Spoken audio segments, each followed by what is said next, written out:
하나님의 은혜가 여러분과 함께 하기를 바랍니다.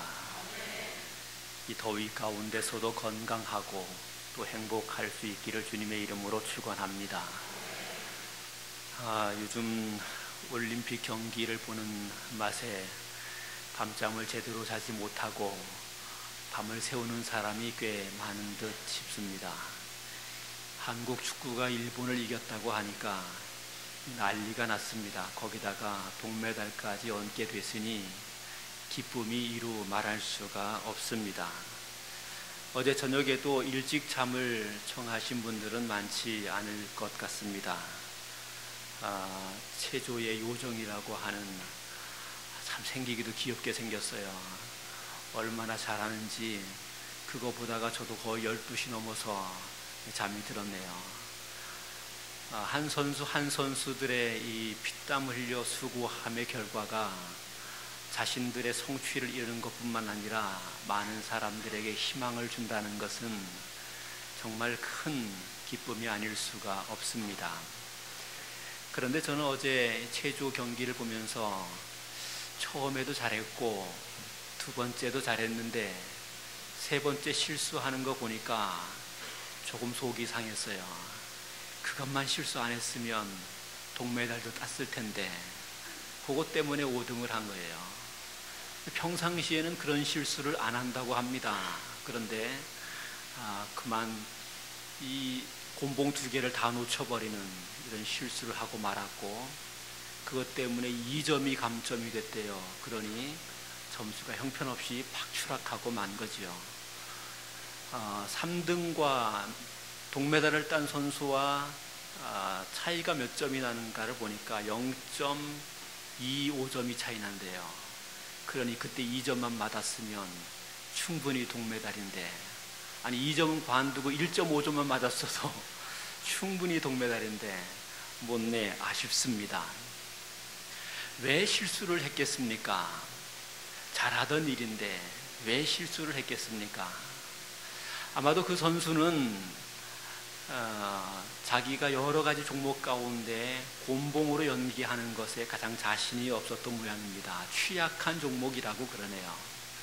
그러니 다른 것은 지금 다 잘 해오고 있는데 취약한 종목을 하게 되니까 이거 실수하면 안 되는데 하는 두려움이, 걱정이 더 컸던 모양입니다. 그러니 자신감을 잃어버리게 되고 평상시에 그런 실수 안 하지만 중요한 경기에서 실수를 하게 되는 것이죠. 우리의 삶에 있어서 우리 앞을 가로막는 것은 정작 내 앞에 가로막혀 있는 문제가 아닐 때가 많습니다. 그 문제 때문에 내 앞에 문제가 되는 게 아니라 그 문제를 두려워하는 내 마음이 더 문제일 때가 많습니다. 이 두려움만을 극복하게 된다면 그러면 그 문제를 능히 이겨낼 수 있는데, 그런데 마음에 두려움이 쌓이게 되니 앞에 놓여있는 문제가 태산 같은 문제가 돼버리고 마는 겁니다. 한국 축구가 금메달도 딸 수 있었을 것 같아요. 어제 경기인가요? 오늘 경기인가요? 아침에 보니까 브라질하고 멕시코하고 결승전 축구 시합을 한 게 나왔어요.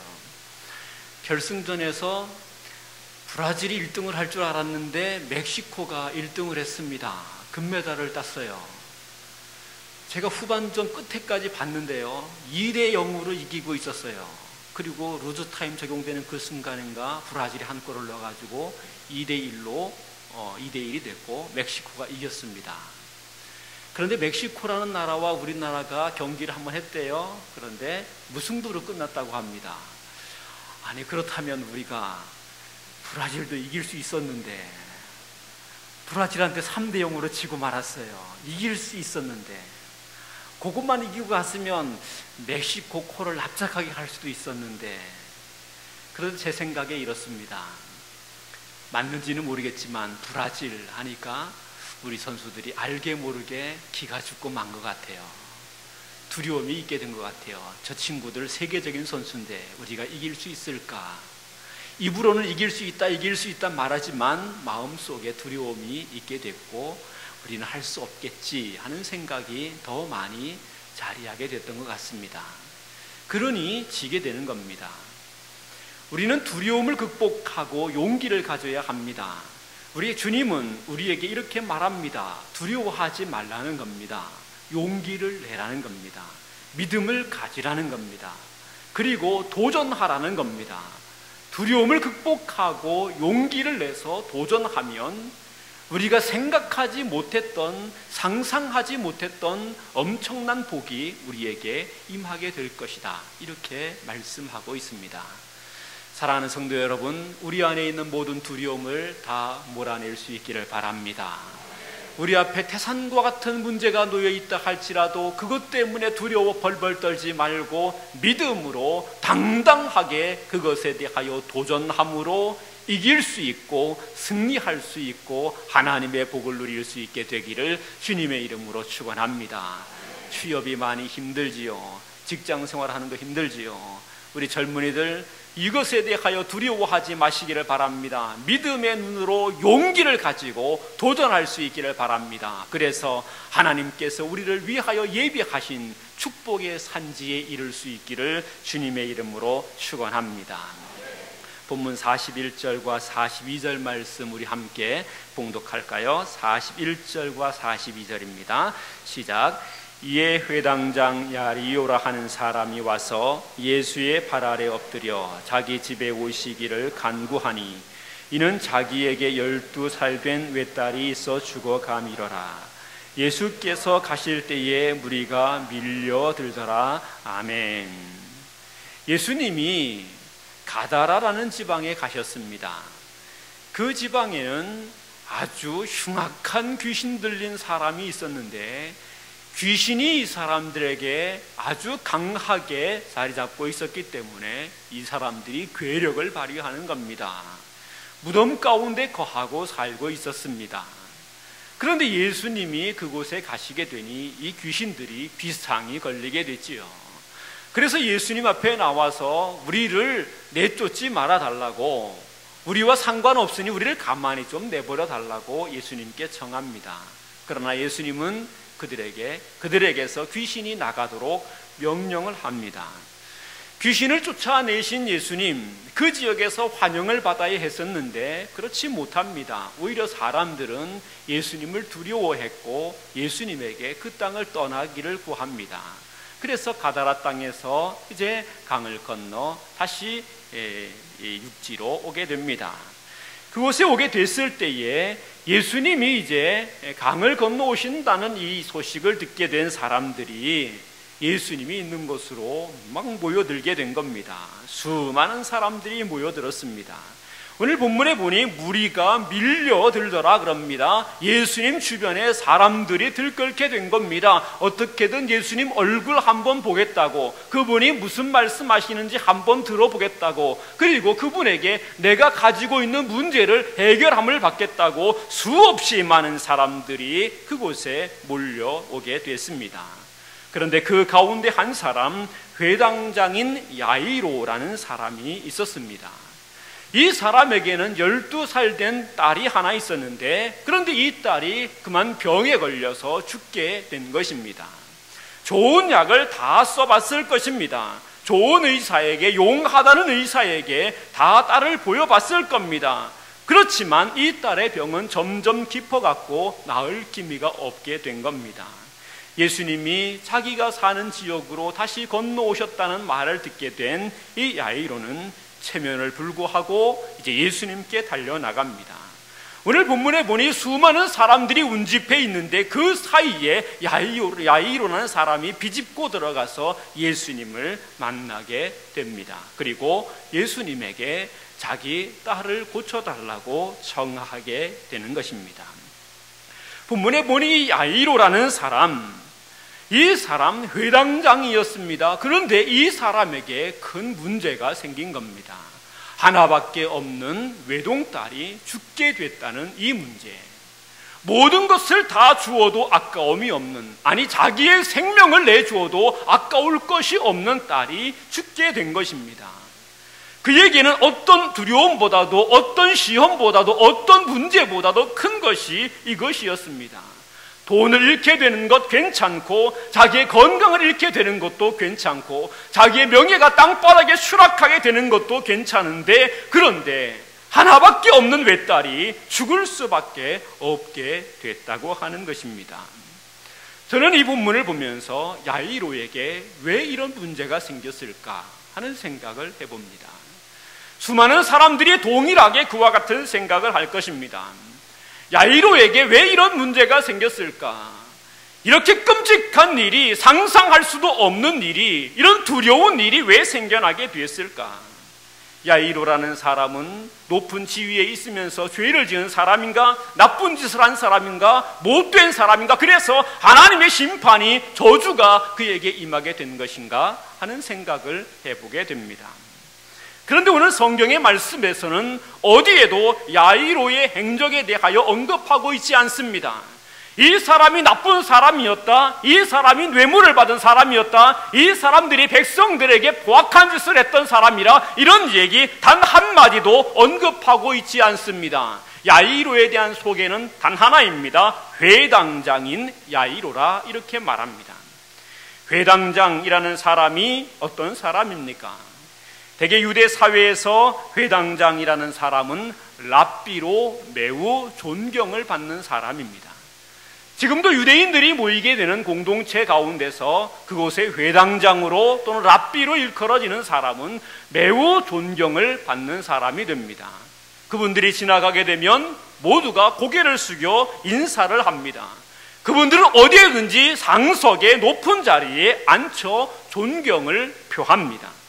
그러니 야이로라는 사람도 모든 백성들에게 존경을 받는 사람이고, 회당에서 하나님의 말씀을 가르치고, 회당에서 이 회당의 예배를 통해 하나님께 영광을 돌리는 그 일에 매우 중요한 역할을 감당했던 사람임에 분명합니다. 경건함으로 말하자면 어느 누구에게도 뒤지지 않는 사람이었을 겁니다. 누구보다 많이 기도한 사람이었을 것이고, 누구보다 많이 하나님의 말씀을 읽고 묵상한 사람이었을 것입니다. 남다른 경건함 때문에 사람들에게 존귀히 여김을 받아 회당장이 되기까지 했던 사람입니다. 그런데 이런 사람에게 딸이 병들어 죽게 되는 이 끔찍한 일이 생겨나게 되고 맙니다. 이 본문은 우리에게 무엇을 교훈하고 있습니까? 고난은 어느 누구에게나 다 찾아오는 것이라는 말입니다. 착하게 사는 사람에게도, 불의하게 사는 사람에게도, 신분이 높은 사람에게도, 낮은 사람에게도, 많이 배운 사람에게도, 그렇지 않은 사람에게도 고난은 다 찾아온다는 겁니다. 회당장인 야이로에게도 경건하게 살았고 존귀히 여김을 받는 사람이고, 하나님의 말씀을 누구보다 잘 알고 가르치는 사람이었지만, 이런 회당장에게도 고난은 찾아옵니다. 가난한 평범한 사람에게도, 범부에게도 고난은 찾아옵니다. 힘없고 연약한 사람에게도, 높은 지위에 있는 사람에게도 고난은 다 찾아오게 된다는 것을 오늘 성경이 우리에게 교훈해 주고 있다는 것입니다. 고난이 누구에게나 다 찾아온다고 하는 사실, 우리는 이 사실을 기억하고 이런 생각을 해야 합니다. 고난이 우리에게 다가오게 될 때에 우리는 왜 이 고난이 나에게 다가왔는가를 생각할 것이 아니라, 누구에게나 다가오는 이 고난에 대하여 우리는 어떻게 반응해야 될 것인가를 생각해야 한다는 겁니다. 야이로의 사건을 통해서 우리 주님께서 우리에게 가르쳐주고 있는 메시지가 여기에 있습니다. 왜 우리에게 고난이 다가오게 됐느냐? 우리에게 무슨 문제가 있기 때문에, 우리에게 무슨 죄악이 있기 때문에, 우리에게 무슨 잘못이 있기 때문에 우리에게 고난이 다가왔다라고 원인을 추적하려 하지 말고, 고난이 우리에게 다가오게 됐을 때에 우리는 어떻게 해야 할 것인가를 생각하고 거기에 합당한 길을 추구해 가야 된다고 오늘 야이로의 사건을 통해 주님이 우리에게 가르쳐 주고 있다는 겁니다. 야이로는 자신에게 고난이 다가오게 됐을 때에 어떻게 합니까? 오늘 본문 41절 말씀에 보니 이렇게 말합니다. 예수님께 와서 그의 발 앞에 엎드려 예수님이 자기의 집으로 와서 딸을 살려주시기를 간구했다고 이야기합니다. 야이로에게 고난이 다가오게 됐습니다. 그런데 그는 나는 잘못한 것이 없는데 왜 나에게 이런 일이 생겼냐고 하나님께 원망하지 않았습니다. 나같이 선한 사람이고 내가 회당장이고 하나님의 교회를 위하여 하나님의 백성을 위하여 이렇게 경건하게 헌신하며 사는데 왜 나에게 이런 문제가 생겼느냐고 불평하지 않았습니다. 그는 예수님의 발 앞에 나가 엎드려 예수님께 간구했습니다. 고난당할 때 우리가 해야 할 일이 무엇입니까? 하나님께 나가 간구하는 일입니다. 주님께 나가 엎드리는 일입니다. 원망과 불평하는 것이 아닙니다. 고난이 다가오게 될 때 우리는 하나님께 나가야 하고 주님께 나가야 합니다. 야고보 선생이 우리에게 말씀합니다. 너희 중에 고난당하는 자가 있느냐? 저는 기도할 것이요 말합니다. 우리에게 고난이 있으면 하나님 앞에 엎드려 기도하라는 이야기입니다. 고난이 우리에게 찾아오게 되면 즉시 우리는 하나님 앞에 나가 엎드려 기도할 수 있어야 됩니다. 이것이 고난에 임하는 성도의 자세입니다. 목사로 교회를 섬기다 보면 성도들의 다양한 신앙의 모습을 접하게 됩니다. 성도들이 고난당하게 되는 것, 목사는 정말 보기 싫은 일입니다. 성도들의 삶에 고난이 있으면 마음이 괴롭습니다. 꼭 이런 생각이 들어요. 내가 하나님 앞에 목회를 잘못한 것이 있나? 내가 하나님 앞에 회개할 것이 있나? 이런 생각이 들어요. 성도들에게 고난이 생기면 죄책감을 목사가 갖습니다. 이게 희한한 일이에요. 꼭 그런 생각이 저절로 들어요. 그래서 성도들의 가정에 고난이 오게 되면 괴롭습니다. 하나님 앞에 기도하면서 이 고난을 잘 헤쳐나가기를 뒤에서 응원하지요. 그런데 고난당한 성도들의 양태는 정말 다양합니다. 어떤 분들은 분노를 쏟아내는 분들이 있어요. 내가 하나님의 교회를 이렇게 열심히 섬겼고 내가 하나님 앞에 이렇게 충성했고 내가 이렇게 선하게 살았는데 왜 나 같은 사람에게 하나님은 이런 고난을 주시느냐고 하면서 막 분노를 쏟아놓는 사람이 있습니다. 그런 사람들이 있어요. 어떤 분들은 하나님의 교회에 충성된 일꾼으로 여겨졌는데 고난이 다 오게 되니까 목사님, 제가 창피스러워서 그랬는데 잠시 교회를 중단하겠습니다. 고난이 왔기 때문에 창피스럽답니다. 그래서 교회를 발을 좀 끊겠다는 겁니다. 잠시 다른 교회가 있겠다는 거예요. 반면에 어떤 분은 이런 분이 있습니다. 평상시에는 교회에 나오라고 예배에 참여하라고 그렇게 죽어라고 권면해도 말도 안 듣던 양반이 고난이 딱 오게 되니까 막 새벽 기도에 금요 심야 기도에 수요 예배에 나와서 하나님 도와주세요 하면서 부르짖는 사람이 있습니다. 여러 신앙의 모습들을 보면서 하나님은 어떤 사람을 가장 기뻐하실까 하는 생각을 해봐요. 평상시에는 점잖게 멋지게 신앙생활하는 것 같다가 고난이 다가오게 되면 원망하는 사람, 고난이 다가오게 되면 창피스럽다며 잠시 다른 곳에 가 있겠다는 사람, 그런 사람보다는 아마도 고난이 다가왔을 때에 하나님께 더욱 가까이 엎드리는 그 사람을 하나님이 기뻐하지 않겠느냐는 거예요. 오늘 우리는 우리에게 다가온 고난이 있을 때 더 하나님께 가까이 갈 수 있게 되기를 바랍니다.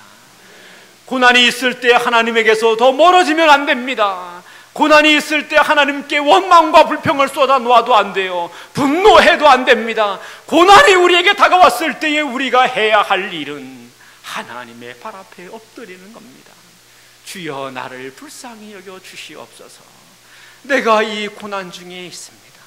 내가 이 수월의 골짜기에 헤매이고 있습니다.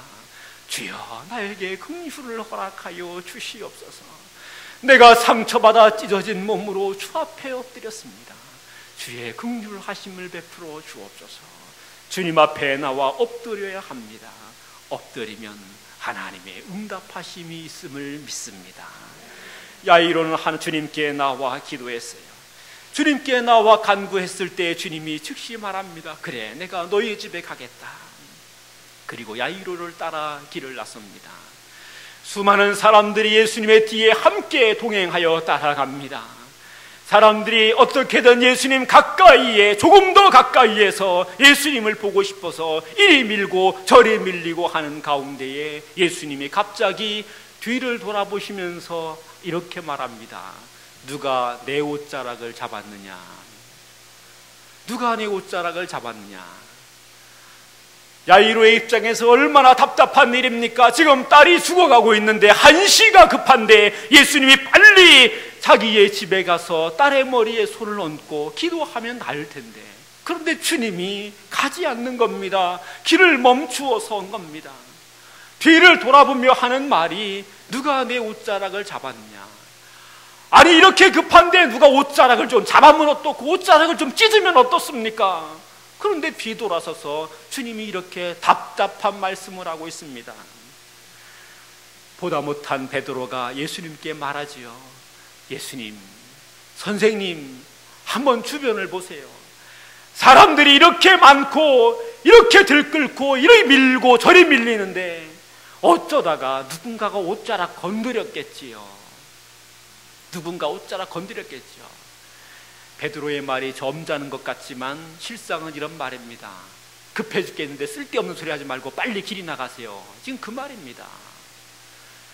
아니, 지금 야이로의 딸이 죽어간다고 급해 죽겠는데 쓸데없는 소리 하지 말고 빨리 길이 나가세요. 베드로가 예수님을 재촉하는 겁니다.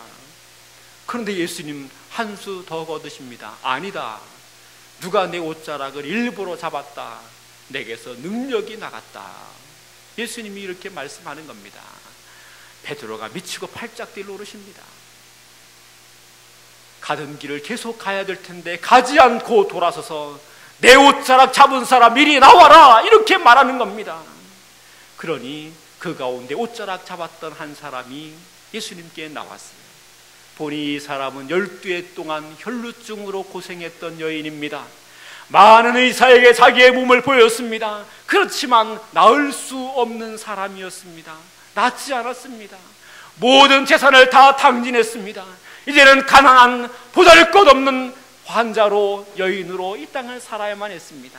마음의 소원이 예수님 옷자락 한번 잡으면 내 병이 낫겠노라, 이렇게 생각해서 예수님의 옷자락을 몰래 잡습니다. 그런데 그 즉시 자기 몸의 모든 병이 낫게 되었다고 성경이 이야기합니다. 예수님은 이 여인에게 이렇게 말합니다. 딸아, 내 믿음이 너를 구원하였으니 평안히 가라. 딸아, 내 믿음이 너를 구원하였으니 평안히 가라. 주님은 지금 이 12의 혈루증 걸린 여인의 병 고침을 통해서 야이로라는 사람에게, 그리고 예수님 주변에 있는 사람에게, 제자들에게 뭔가 매우 중요한 가르침을 주고 있는 겁니다. 중요한 가르침을 거기에 주고 있는 것입니다. 두려움에 떨고 있고 근심에 가득하고 염려 때문에 조급한 사람들에게 너희가 지금 염려로 조급해하지 말고 너희 마음에 간직해야 될 것이 무엇인지 기억해라. 주님은 이 여인을 통해서 교훈하고 있는 것입니다. 두려움 버리고 믿어야 된다는 거예요. 두려움 버리고 믿어야 된다는 겁니다.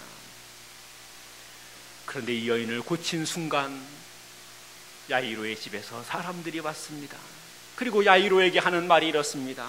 선생님, 굳이 이 예수 선생님 집으로 모시고 갈 필요가 없게 됐습니다. 당신의 딸이 이제 막 죽었습니다. 그러니 이제는 예수님 모시고 가봐야 아무런 소용이 없습니다. 모든 것이 끝났습니다. 아마도 그 순간 야이로는 절망감에 털썩 주저앉았을지 모릅니다. 그리고 그의 눈은 12의 혈루증 걸렸다가 나은 여인을 바라보게 됐을 겁니다. 저 여자만 아니었어도 내 딸이 살 수 있었을 텐데, 그랬을지 모릅니다. 그때 예수님이 야이로에게 하신 말씀이 이런 말입니다. 두려워하지 말고 믿기만 하라. 두려워하지 말고 믿기만 하라. 조금 전에 네가 보지 않았느냐? 12의 혈루증 걸린 여인이나 12살 된 내 병든 딸이나 뭐가 다름이 있느냐?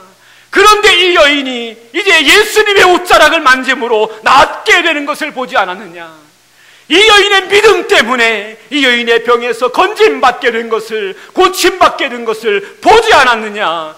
그러니 네 마음속에 있는 모든 두려움과 조급함을 내버려라. 그리고 믿어라. 온전히 믿고 용기를 내라. 주님이 이렇게 말씀하신 겁니다. 야이로는 이 말에 힘을 얻습니다. 용기를 냅니다. 그리고 예수님을 모시고 자기의 집으로 갑니다. 예수님은 이미 이 아이를 살릴 것으로 약속하셨기에 이 아이에게 이렇게 말하지요. 죽은 것이 아니라 잔다 말하시고 이 아이를 일으켜 살리십니다. 모든 사람이 놀랄 수밖에 없게 됐음을 성경이 이야기해 줍니다. 고난이 우리에게 다가왔을 때에 어떻게 해야 한다고 오늘 본문이 우리에게 말합니까? 고난이 다가왔을 때에 두려워 벌벌 떨고 이것 때문에 조급해하고 이것 때문에 좌절하고 이것 때문에 마음이 불안해서 어쩔 수 없이 벌벌 떠는 사람 되지 말라고 하는 겁니다. 고난이 왔을 때에 예수 그리스도를 믿으라는 거예요. 고난이 왔을 때에 우리의 믿음을 더욱 견고하게 하라는 겁니다. 고난이 왔을 때 우리의 믿음을 더욱 단단하게 하라는 겁니다. 예수 그리스도의 손을 꽉 붙들고 절대로 놓지 말라는 이야기입니다. 두려워하지 말고 믿으라고 하는 말입니다. 우리는 우리의 삶을 살면서 얼마나 많은 두려움에 휩싸여 있는지 모릅니다. 우리를 두렵게 하는 것이 얼마나 우리 주변에 많은지 모릅니다. 그러나 그 모든 것 가운데서 우리는 믿음의 사람이 되어야 합니다. 우리의 승리는 다른 곳에 있지 않습니다. 믿음에 있습니다. 내가 예수 그리스도를 믿으며 나갈 때에 우리의 삶에 하나님이 주시는 승리가 있습니다. 믿음이 이기는 겁니다. 믿음이 승리케 하는 겁니다. 믿음이 복되게 하는 겁니다. 사랑하는 성도 여러분, 예수 그리스도를 믿으시기를 바랍니다. 우리 하나님을 믿으시기를 바랍니다. 우리 앞에 아무리 큰 문제가 있어도 하나님 손에는 이 모든 것이 아무것도 아님을 믿으시기를 바랍니다. 이 믿음을 가지고 넉넉히 고난을 이기는 저와 여러분 되기를 주님의 이름으로 축원합니다. 야이로가 하나님께 나와 엎드리는 자로, 그리고 주님을 믿음으로 두려움을 던져버리는 사람으로 나아가게 됐더니 그에게 무엇이 오게 됩니까?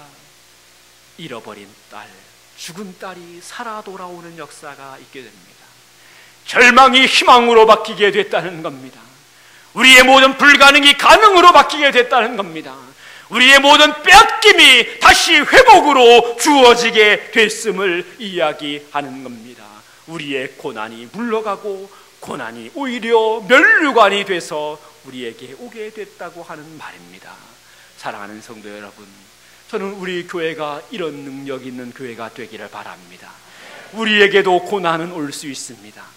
야이로에게 고난이 온 것처럼 우리에게도 끔찍한 두려운 일들이 오게 될 수 있습니다. 그러나 그때에 절망하지 말고 낙심하지 말고 우리 주님 앞에 나와 엎드리며 우리 주의 손을 견고히 붙들고 믿음의 사람이 돼서 야이로가 죽은 딸을 돌려받듯이 우리 가운데도 하나님이 주시는 넘치는 은혜, 풍성한 은혜로 충만하게 되기를 주님의 이름으로 축원합니다. 기도하겠습니다. 하나님 아버지, 감사합니다. 오늘도 하나님께서 우리에게 귀한 말씀을 주셨사오니 감사합니다. 이 말씀 우리 속에 기억하며 우리에게 다가오는 모든 고난에 대하여 좌절하지 않고 낙심하지 않고 두려워하지 않고 기도하며 믿음으로 승리할 수 있도록 인도하여 주옵소서. 예수님의 이름으로 감사하며 기도하옵나이다. 아멘. 주의 손에